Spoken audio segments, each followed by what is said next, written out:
Hey, what's up, y'all? It's the HPR Chronicles Podcast with Shakur and Smith. We are back on Zoom for the moment. I know the last time we did the show, we were in person, live in person, but a lot has changed since then. We're at the Delta variant. I had surgery, which caused me to not be able to lift up heavy things. I should be back in the gym about a week and a half from today. We'll see how that goes. But I can't really set in studio up unless Smith here comes to help me. Anyway, we're glad to be back, bringing you guys some interesting subjects. If you're joining us for the first time, I'm a film and television producer, director, writer. Smith here is a veteran of the Army Reserves and currently works for the VA. We both have a love for history, politics, and race, hence the H, the P, the R. Don't forget to subscribe on ISENT Group Digital, and do not forget to follow us on social media. Everything will be in the description.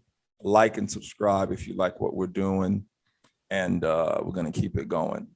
So, Smith, how have you been? Sorry, we're back on Zoom. Oh, that's okay. We'll be back in person soon. Yeah, and if you do want me to come over and help set up, I can easily do that. No problem. But things are going well. Just enjoying the summer. Right, I heard that. I mean, it's really hot. It's hot today. It's 102. It's back hot today where we are, guys, in the wine country area of Southern Cali, which is the Temecula area. Yeah. So yeah, today we're gonna talk about the Scalp Act, right? 1756. Of 1756, which I didn't even know about this. And a lot of times, I'll be watching something on the news or something, and something will come up, and I'll be like, wow, I never even knew about that. And that thing will prompt me to want to do a show on it, especially since it's interesting. I was watching. You should get your mouth. Sorry. Yeah. I can't remember if it was on CNN but it was one of those stations, and they brought this up, and I forgot why they brought it up. And I was like, wow, they actually had that, like the Scalp Act of the 1700s. I was like, excuse me? And I looked it up, and I said, we got to cover it, because I never even knew that this even existed. Is this something that you knew existed? No, Smith? Never. And it was again, this was, like you said, this is one of those things that never heard of. Look it up, you read, and then you're reading about it, and you're like, and you're wow, like, what? That's crazy. And I've said this before for people that know our show, and I'll keep saying it. I love when we cover something that I get to learn something new as well, and we're not just talking about just a general subject matter. So yeah, so the article that I was able to find that I shared with Smith is the IndianCountryToday.com, and I'll leave the info in the description as well, and you guys can go out there and do your own research. I know it's out there and stuff like that. And what I do like about this article, though, is that it kind of tells a story of what led up to the actual Scalping Act of 1756. That's what I like. Mm-hmm. So most of the presentation will be what led up to it, so you could see where this even started. You know what I mean? Mm-hmm. So yeah, let's get it going, Smith. So the date in Native history. Okay, so this date in Native history, on April 8th, 1756, that was right before Easter, huh? Oh, yeah. On April 8th, 1756, the 1756 Scalp Act was the result of close to 40 years of the Penn family lying to Delaware and the Shawnees. Now, did you know that Delaware was the name of the Indian tribe before this? Because I didn't. I didn't. I didn't either. And I'm like, but they kept the it. name and named the city. I was like, you got to be kidding me. I never knew that. Me neither. You know what I mean? So yeah, let me go back. On April 8th, 1956, the 1756 Scalp Act was a result of close to 40 years of the Penn family lying to Delaware and Shawnees. And yeah, those are Those were both two tribes. Indian tribes. Well, Native American tribes. I didn't like Native to say American. Indian Yep. because again, Yep. Columbus thought that he was in India. Mhm. And Pennsylvania, I didn't even know it came from this Penn family. Yeah. So yeah, Pennsylvania historian Norman Hooser said the act legalized the taking of scalps for money paid by the Pennsylvania government. The Scalp Act passed as a mean to get rid of the Delaware once and for all. And like we said before in other shows too, I'll put imagery up with this. So if you're watching us on YouTube, you'll be able to see a lot of imagery related to what I'm saying. By the 1700s, the times were changing. Unpredictability and rapidly for the peoples who lived along the Susquehanna River.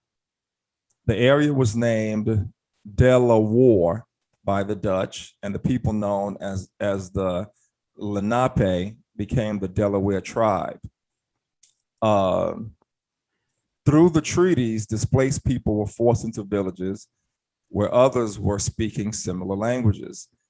There, they developed into a political organization, moving into territory that was claimed by Iroquois, who had a close affiliation with British.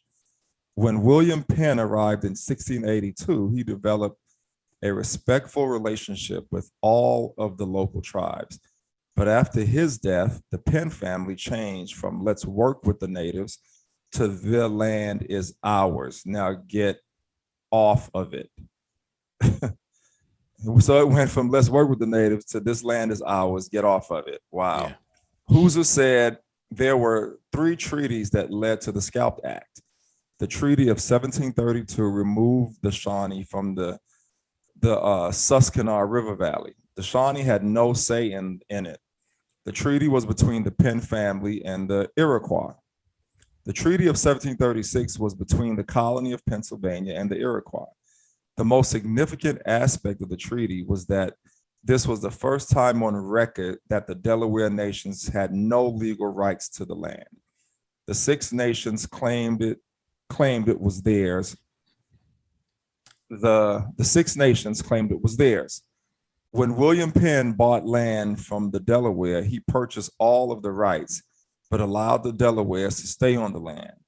In September 1737, Thomas Penn, William's son, told the Delaware nations there was a deed for the land sold to his father. He produced a forged document that included the names of Indians who had already passed on.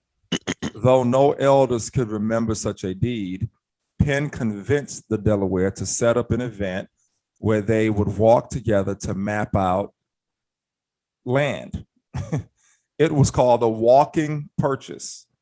On the first day, 2 colonists walked along with 2 Indians at a leisurely pace, stopping from time to time for bread, cheese, and wine. They retired at sunset. The next morning, new walkers arrived, and little by little, the 2 Indians and 1 colonist dropped out from the pace. The last man, a colonist, ran rather than walked, doubling the amount of land the Indians had planned to release. The map was submitted to Wikimedia Commons, and the background map was courtesy of DEMS. That's a website I guess you can go and check out and see where the actual land was. Yeah. The shaded area was acquired by the walking purchase. So basically, the colonists ended up walking and getting the amount of land that they walked on by sunset. That's the way it worked, right? But the Indian was actually supposed to get the land. Well, it looks like they did it in more than one day. Right. Okay. But in that within that second day, they, I think maybe they had to be done. Right. And, it's hard to really kind of understand it. Yeah. But either way, yeah, they did a walk, and that land you walked on was in theory supposed to be yours. Yeah. Tedious come. Is that how you would say that? Sorry, hold on. Yeah, that one. TD. Scum. Yeah, tedious scum. A Delaware chief complained to the governors until he was allowed to speak at a treaty meeting in November 1756. This very ground that is under me was my land and inheritance taken from me by fraud. The same thing was done to me in New Jersey over the river. Tedious scum said he always honored his agreements, no matter how shoddy the gifts of payment were, and that while the Indians had been more than fair in their pricing of the land, now at length you will not allow us to cut a little wood to make a fire, nay, hinder us from hunting, the only means left us of getting a livelihood. The engraving shows Lenape chief Tedious Scum's adaptation of European ways in his clothing, boots, and cane. His jewelry and hairstyle reflects his Native American identity. In Benjamin Franklin's book, The Indian Treaties, Franklin wrote that the walking purchase had a direct relationship to the warfare of 1755 to 1756. Scarrety, chief of the Oneida, made a final appeal to the Pennsylvania government to support the Western Indians against the French.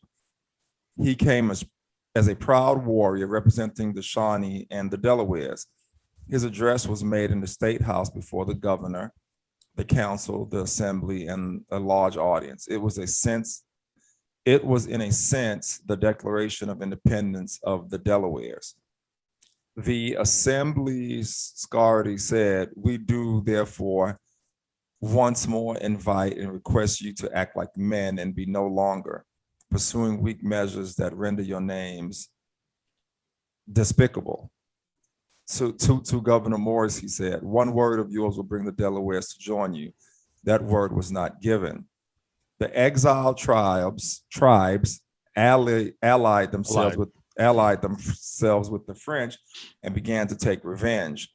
On July 9th, 1755, about 10 miles from Fort Duquesne in present-day Pittsburgh, there was a lot of bloodshed reported, who said it was the Delawares' first victory.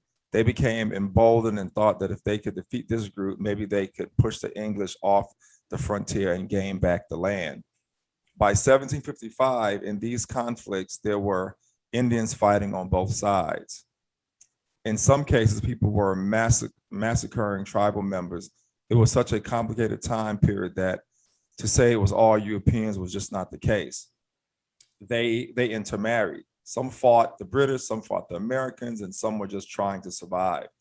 It was literally a civil war, and people had to make choices that were sometimes based on economics.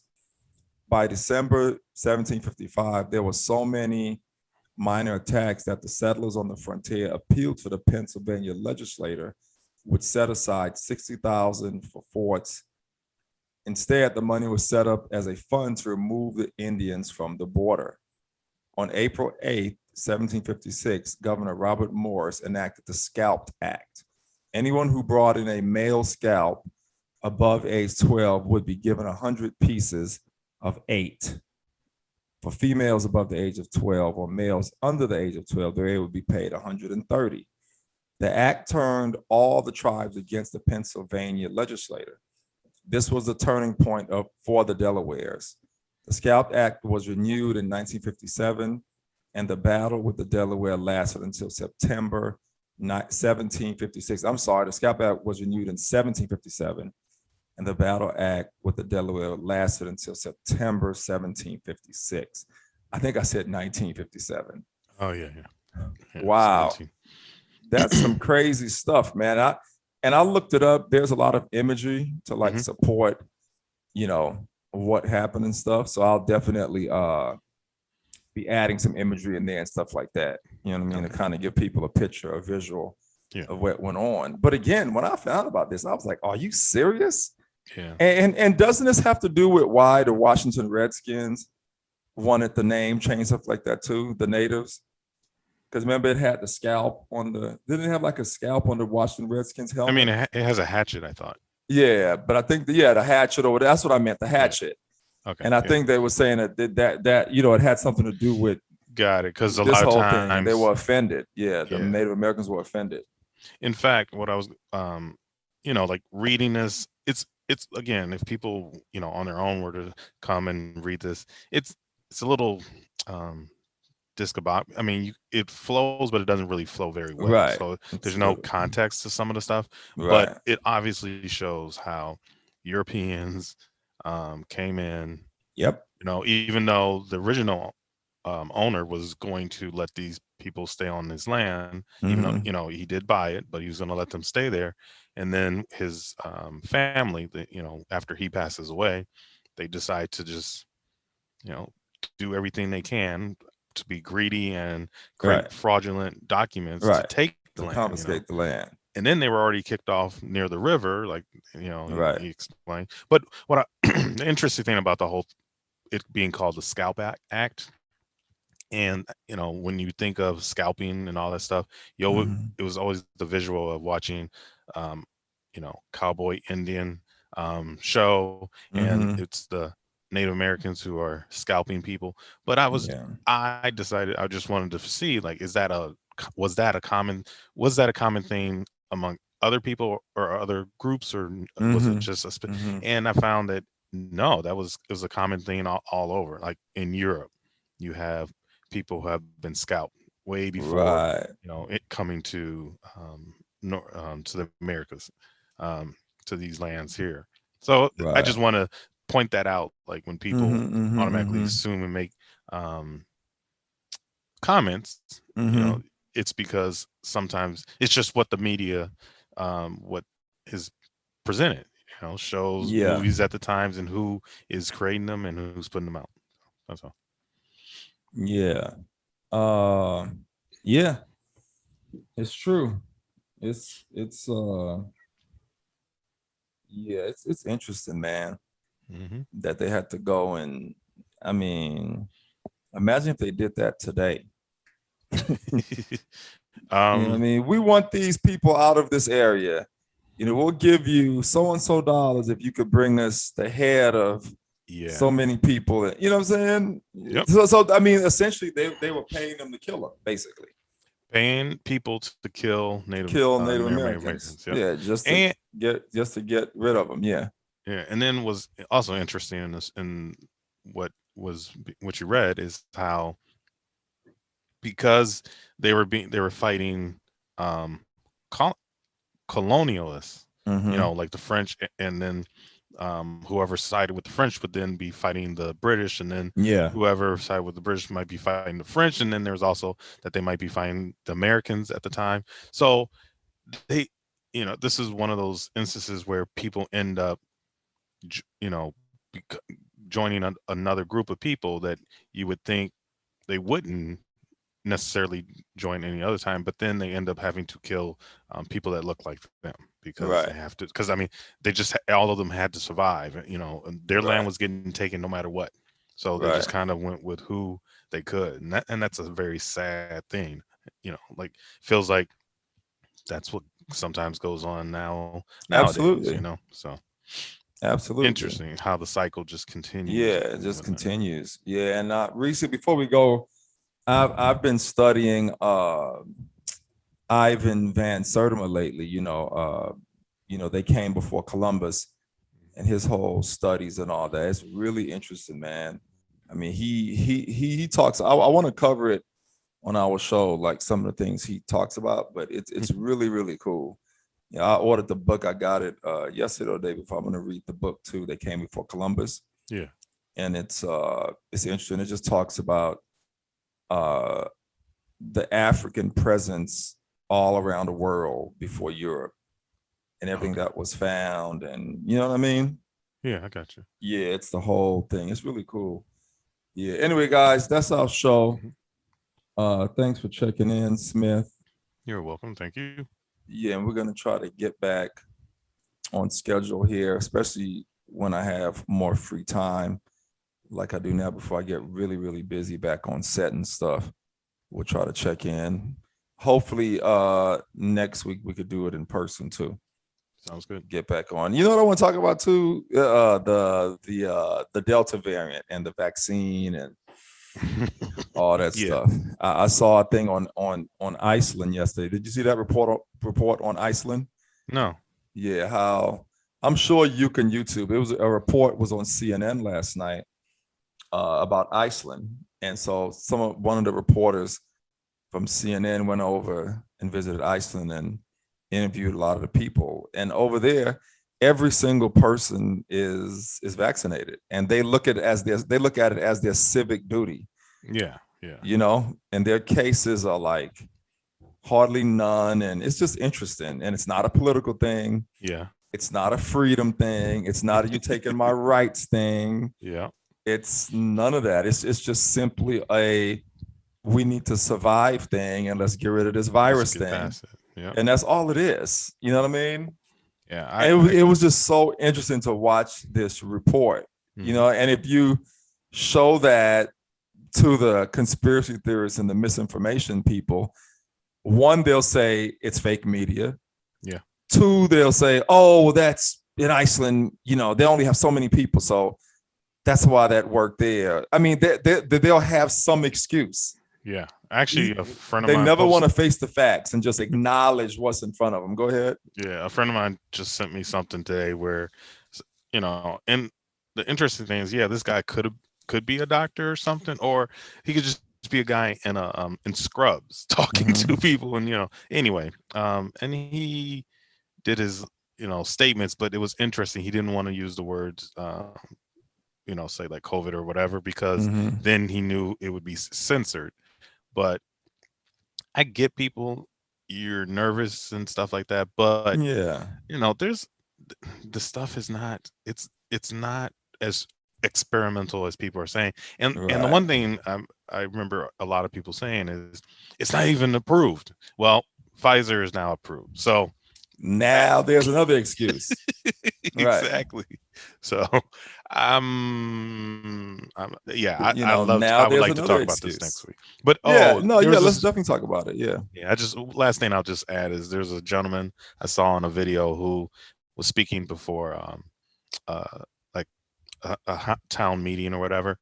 And during as he's talking, he starts taking off his clothes, and he starts saying how when he drove there, he decided, instead of driving the speed limit, he decided to drive faster and almost kill people because, hey, it's his right.